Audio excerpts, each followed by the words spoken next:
Chapter 12. France and Germany make their play. For a long time France had been eyeing Morocco. It was the last territory in North Africa that remained independent, and it would nicely complement the nation's holdings in Algeria and Tunisia.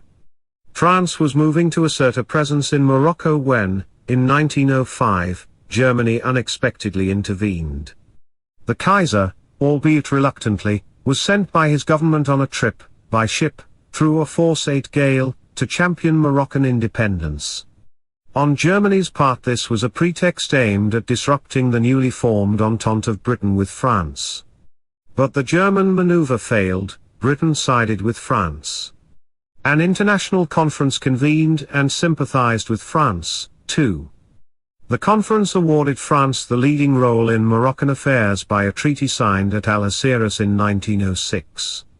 At Germany's insistence the treaty pledged the Europeans to uphold the rule of the Sultan, not to undermine Morocco's independence, as France, or at least its colonialist party, actually aimed to do and in fact went ahead to do. In March 1911, according to French authorities, rebel tribes brought disorder to the interior of Morocco and threatened one of the capital cities, Fez. The Sultan of Morocco appealed to France to send troops and to restore order. In Berlin it was believed that the tribal uprising had been fomented by the French in order to provide them with an excuse for occupying the country. Even if the uprising were genuine, it was safe to assume that once French troops were installed in Morocco, they would remain. The new German Foreign Secretary, Alfred von Kiedelen-Wächter, decided to spring a trap. Until the French acted he did nothing but remind them that to do so would abrogate existing treaty arrangements and lead to negotiations to replace them. His aim was to force France to offer Germany substantial compensation, enormous tracts in Africa. In turn, such a diplomatic triumph would shore up the Berlin government's position in the forthcoming parliamentary elections of 1912, where prospects otherwise were quite bleak. French troops occupied Fez on May 21, 1911. Without consulting even such key members of his own government as the armed forces chiefs, Kiedelen sent a naval cruiser, the Panther, to anchor in the harbor of Agadir on Morocco's Atlantic coast. He then asserted Germany's claims on July 1. Apparently he assumed that England, as France's long-standing imperialist rival, would stay out of the conflict. So would Russia, unwilling to risk war for a country as far away and unimportant as Morocco. Austria-Hungary was an ally and so, at least in theory, was Italy. Kiedelen's calculation was that an isolated France would give way. But it turned out that France was not isolated. Great Britain rallied to its support. Chancellor of the Exchequer David Lloyd George, though of radical, pacifist-leaning, anti-imperialist political origins, made that clear in a rousing speech at a Mansion House banquet on July 21. Russia, too, with some ambiguity, seemed to sympathize with France, while Austria-Hungary refused to extend even diplomatic support for Germany. Italy was of no help. The Kaiser and his political friends, reluctant from the start to let the Foreign Secretary play out his risky hand, weighed in on the side of peace. Germany backed down. Austria had gotten away with annexing Bosnia-Herzegovina due to German support, so France had gotten away with taking Morocco due to Britain's aid. France, which already held Algeria and Tunisia, now received Germany's recognition of its protectorate over Morocco too. In return, Germany was awarded compensation in Africa that it deemed to be inadequate. All was agreed November 4, 1911. Everything seemed to fall into place in the wake of the Agadir crisis. The outlines of a future war, although not its cause, became increasingly clear. Germany had been put on notice that Great Britain might well come in on France's side, and that Russia would do so too if what was at stake was France's survival rather than a mere colonial issue. Germany could not rely on Italy, a nominal ally, nor even on the dual monarchy. Regarding the Austrian alliance as vital, Germany learned at Agadir that it was a one-way affair. Berlin would help to pursue Vienna's interests, but Vienna would not help to pursue Berlin's.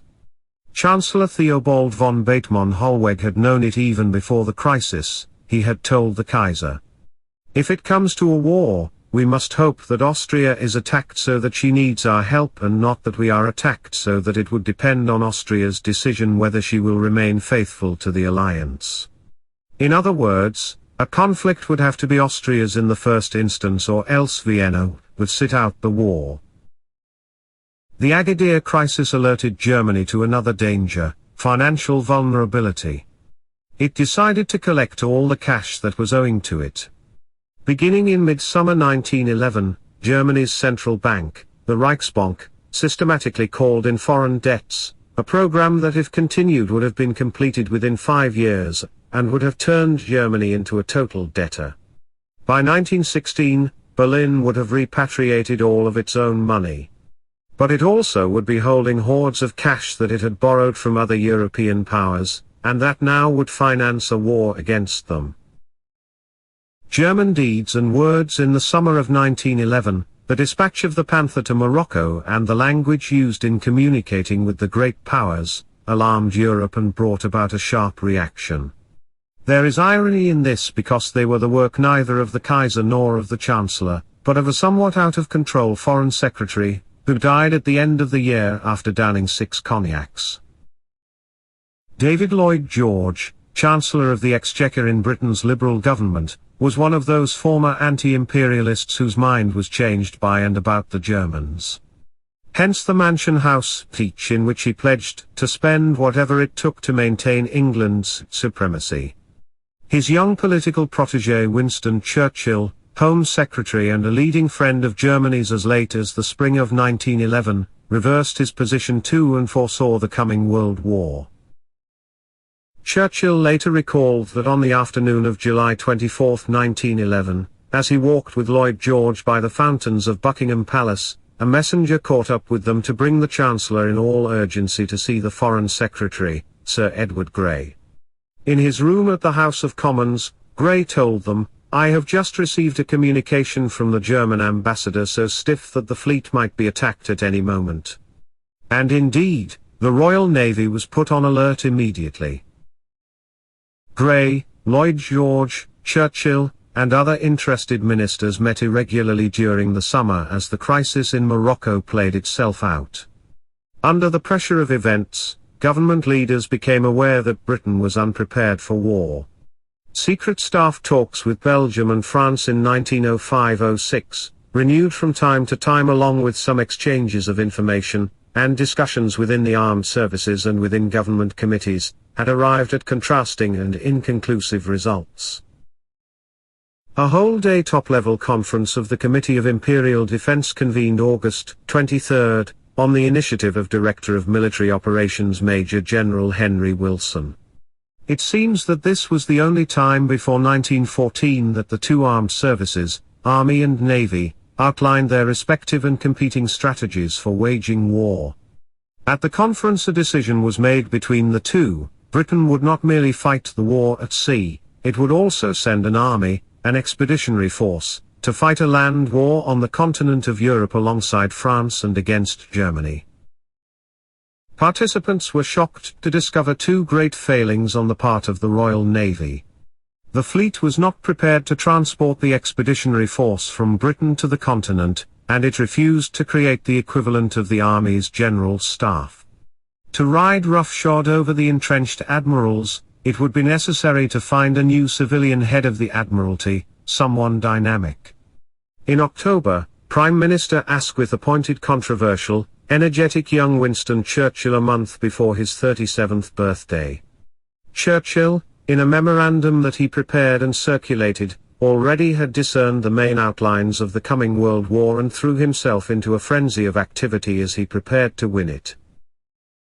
In Britain's war plans, Germany was the enemy. The ally was France. To tell of France in the world politics of 1914 is to speak of its leader, Raymond Poincaré. His policy was, and remains, widely misunderstood. It was and is assumed that he aimed at reversing the results of the Franco-Prussian War, that he sought to lead a crusade to recover the lost territories, above all, territories in the land of his birthplace, Lorraine. This was not so, according to his most recent biographer, John Keeger. Rather, he was a moderate centrist who preferred peaceful accommodations. Remarkably little was known of his conduct of affairs until quite recently. As late as the 1980s, his two biographers in France were unaware that Poincaré's private papers existed. Indeed, the more recent of the two claimed in 1984 that the French statesman had destroyed his papers. It remained for Poincaré's first English-language biographer, Keeger, whose work was published in 1997, to study and make use of these materials. Raymond Poincaré, born in the town of Bar-le-Duc in western Lorraine on August 20, 1860, a person of formidable weight and solidity, grew to be the dominant public figure in the French politics of his time. On his father's side, he came from a family of professionals distinguished in the sciences and in education for more than a century. His mother's ancestors were judges and politicians. His cousin Henri became one of the leading mathematicians of the 20th century. Virtuous, cautious, abstemious, middle of the road, and essentially non-partisan, he nonetheless was driven by a fierce competitiveness, by an ambition to win all of life's contests.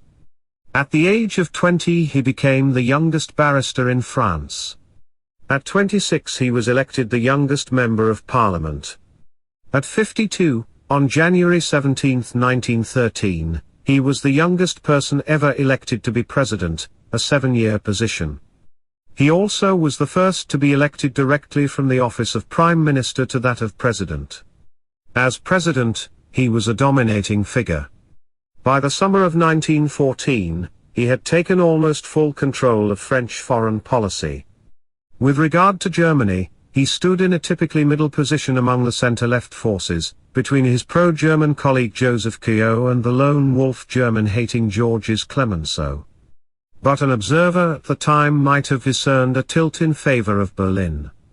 On January 20, 1914, Poincaré dined at the German embassy, the first time a president of France had done so since 1870. Keeger suggests that Poincaré's increased friendship with Germany was the product of confidence, stemming in part from the results of the First Balkan War, in which the Balkan forces, trained and armed by France, defeated the Ottoman armies, trained and armed by Germany. Moreover, Poincaré took up the cause of the French colonialist alliance, the Comité de l'Orient, which sought control of Syria, Lebanon, and Palestine should the Turkish Empire collapse, an objective which might well pit France against its allies England and Russia. Yet it transpired that as France set about rounding off its colonial designs, Britain, its traditional rival, offered not opposition, but support. And Germany, which once had encouraged France's imperial ambitions, now stood in the way. New alliances and alignments were in the process of formation. Change was in the air. Germany, having once again alienated the other powers in the Panther episode, now took measures to defend against the hostility it had aroused. In the words of David G. Herman, an authority on the pre-1914 arms race, the most significant military consequence of the Second Moroccan Crisis remained the German decision to embark on an extraordinary program of land armament in the expectation of a future war. The resulting German army law started an international spiral of land armaments construction. The Germans regarded themselves as responding to a threat from all sides, but they took the plunge in full expectation that their rivals would react in the same way, by a massive new arms build-up, and that war would only be a matter of time. In due course, the prophecy fulfilled itself. As the Moroccan crisis drew to a close, another European power staked out a claim to parts of the Muslim world, Italy, the peninsula that stretches from Central Europe to the middle of the Mediterranean Sea. It had never been unified since the fall of Rome nearly 1,500 years before. Its more than 30 million people now were searching for a role in world affairs. Italy was a geographical entity that had become a country only recently, in the War of 1859. It had acquired its capital city of Rome in the early 1870s. It claimed to rank as a great power and felt the need to win colonies, such as older, more established countries possessed. Italians harbored even more ambitious goals. They dreamed of their ancestors in ancient Rome and hoped to win similar glory. Austria-Hungary's move in the Balkans, followed by France's in North Africa, jolted the Italians into pursuing such aims.